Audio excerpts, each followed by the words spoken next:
एक दिन मेरे पास मेरे दोस्त दीपक का फोन आया। कहता भाई एक काम है। मैंने कहा भाई काम निपटा ले फिर फोन कर।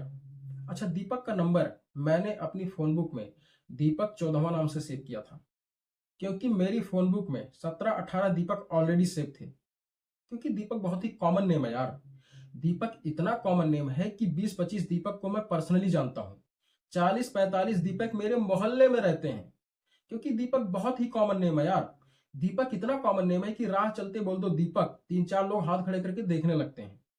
दीपक बहुत ही कॉमन नेम है। एक बार आप यकीन नहीं करोगे, एयर इंडिया की फ्लाइट में मेरे मुंह से निकल गया दीपक। एयर होस्टेस आ गई, कहती may I help you sir. मैंने कहा एक मिनट, आपका नाम दीपक? कहती actually sir my full name is Deepak Jeet Kaur. मैंने कहा एक मिनट, ये एयर इंडिया वाले अंग्रेजी कब से बोलने लग गए? और तुम्हारा इतना बड़ा नाम है दीपक जीत कौर, तुम्हें शॉर्ट में कोई दीपू नहीं बुलाता? कहती सर आपने बुलाया, इट फील्स सो गुड। मैंने कहा फिर अंग्रेजी। दीपक बहुत ही कॉमन नेम है यार। दीपक कितना कॉमन नेम है कि बचपन में जब हम दो दो बंदों की टीम बनाकर क्रिकेट खेलते थे ना, तो एक बंदा एक्स्ट्रा बच जाता था। उस एक्स्ट्रा प्लेयर का नाम भी दीपक ही होता था। हम उसको बोलते थे भाई तू दोनों तरफ से खेल लियो, तू कॉमन प्लेयर है। भाई उस कॉमन प्लेयर का नाम भी दीपक ही होता था। दीपक बहुत ही कॉमन नेम है। एक दिन दीपक का फिर मेरे पास फोन आ गया, और दीपक ने मुझसे दुनिया का सबसे मुश्किल सवाल पूछ लिया। कहता भाई और बताओ। भाई ये दुनिया का बहुत ही मुश्किल सवाल है, नहीं है इसका कोई सटीक जवाब। और बताओ, बहुत मुश्किल सवाल है। चलो मैं आपसे पूछता हूं, और बताओ। आप क्या बोलोगे? यही बोलोगे ना, सब बढ़िया, भले ही आपकी फटी पड़ी हो। बहुत मुश्किल सवाल है, बट मुझे लगता है कि इससे भी ज्यादा एक मुश्किल सवाल है। क्या लगता है आपको? कटप्पा ने बाहुबली को क्यों मारा? नहीं नहीं, इसका जवाब तो है मेरे पास। कटप्पा ने बाहुबली को क्यों मारा मैं बताता हूं। क्योंकि कटप्पा ने बाहुबली से पूछा कि आरसीबी आईपीएल ट्रॉफी कब जीतेगी। तो बाहुबली ने बोल दिया कि जब विराट कोहली को बाहर कर देंगे। बस ये बात कटप्पा को बुरी लग गई, क्योंकि वो विराट कोहली का फैन था और इसी बात पे वो। बट इससे भी ज्यादा एक मुश्किल सवाल है, और वो सच में है। आईपीएल इतना ज्यादा पॉपुलर क्यों है? मैं बताता हूं। Because IPL is the cricketing version of Indian politics. यानी आईपीएल और इंडियन पॉलिटिक्स में बहुत सारी सिमिलरिटीज हैं, दोनों में बहुत सारी समानताएं हैं। मैं आपको बताता हूं। देखो, आईपीएल में खिलाड़ियों को खरीदा जाता है, और पॉलिटिक्स में बीजेपी विधायकों को खरीद लेती है सरकार बनाने के लिए। आईपीएल और पॉलिटिक्स में बहुत सारी सिमिलरिटीज हैं। देखो, पॉलिटिक्स में आडवाणी जी और आईपीएल में धोनी, इन दोनों की हालत एक जैसी हो चुकी है, क्योंकि ये दोनों चाहकर भी कहीं नहीं जा सकते, बिकॉज इनकी उम्र हो चुकी है। और आईपीएल और पॉलिटिक्स में मैं ऐसे नहीं बोल रहा हूं कि सिमिलरिटीज हैं। देखो, थाली के बैंगन दोनों में पाए जाते हैं। थाली के बैंगन यानी अवसरवादी, जो अपने फायदे के लिए कहीं भी चले जाते हैं, लाइक हार्दिक पांड्या। मतलब अंबानी ने पैसा फेंका तो पांड्या ने गुजरात टाइटंस को छोड़ के मुंबई इंडियंस ज्वाइन कर लिया। क्या गलत किया? करना भी चाहिए भाई। या हम लोगों को 10% का हाइक मिलता है, हम लोग कंपनी स्विच कर जाते हैं। पांड्या को तो करोड़ों मिले होंगे भाई। ठीक इसी तरह थाली के बैंगन यानी अवसरवादी पॉलिटिक्स में है नीतीश कुमार। आप लोगों ने नाम तो सुना ही होगा, नीतीश कुमार। ये आदमी इतना बड़ा थाली का बैंगन है, इतना बड़ा अवसरवादी आदमी है कि बिहार में सरकार चाहे आरजेडी की बने या बीजेपी की, मुख्यमंत्री नीतीश कुमार नहीं बनना है। ठीक इसी तरह एक और नेता थे बिहार के, स्वर्गीय रामविलास पासवान। ये तो उनसे भी बड़े थाली के बैगन थे। ये भाई साहब इतने बड़े मौसम वैज्ञानिक, जो हवा देखकर मौसम का रुख भाप लेते थे कि इस बार केंद्र में कौन सी पार्टी सत्ता में आ रही है, फिर ये उसी के साथ गठबंधन कर लेते थे। कहने का मतलब यह है कि केंद्र में सरकार चाहे एनडीए की बने या यूपीए की, रामविलास पासवान ने कैबिनेट मिनिस्टर जरूर बनना है। अच्छा, आप लोगों ने थिएटर में मूवी देखी होगी। आप लोगों ने नोटिस किया होगा कि मूवी देखने से पहले एक ऐड आता है। कुछ ध्यान आया? हाँ, मुकेश कैंसर वाला।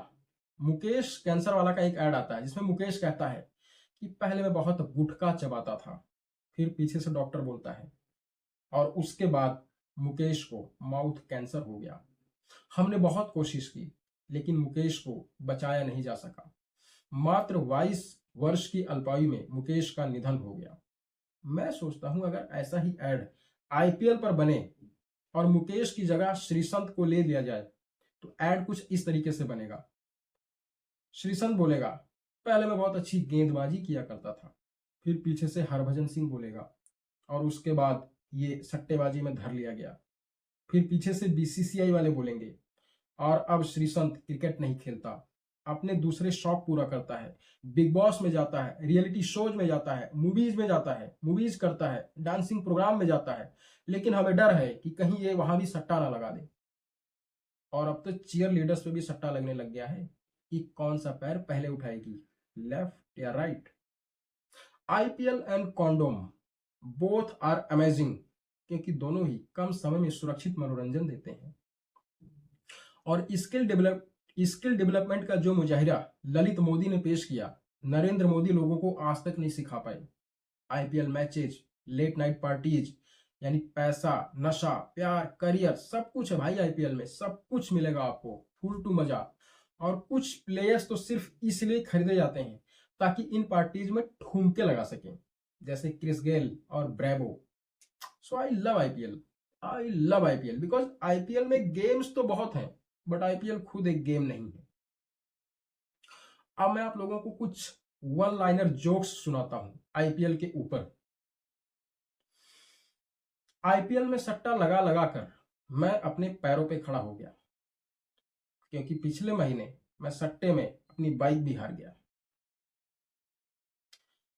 मलाइका अरोड़ा खान ने अरबाज खान को इसलिए नहीं छोड़ा कि उसको अर्जुन कपूर पसंद था, बल्कि इसलिए छोड़ा क्योंकि अरबाज खान सट्टा लगाता था। और अब अरबाज खान ने दूसरी शादी कर ली, इसके बावजूद वो मलाइका अरोड़ा खान को पाना चाहता है। अरबाज खान अभी भी कहता है, I will win her back.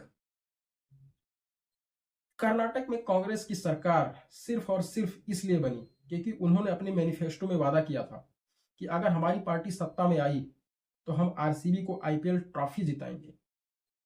हंसी नहीं आई ना आपको? आप लोगों को हंसाना उतना ही मुश्किल है जितना आरसीबी का आईपीएल ट्रॉफी जीतना। आरसीबी के सारे बॉलर एक दिन मेरा शो देखने आए थे ताकि उनको ये पता चल सके कि हाउ टू डिलीवर। अच्छा, मैं आपसे एक सवाल पूछ रहा हूं कि इंडिया में सबसे टफ एग्जाम कौन सा है?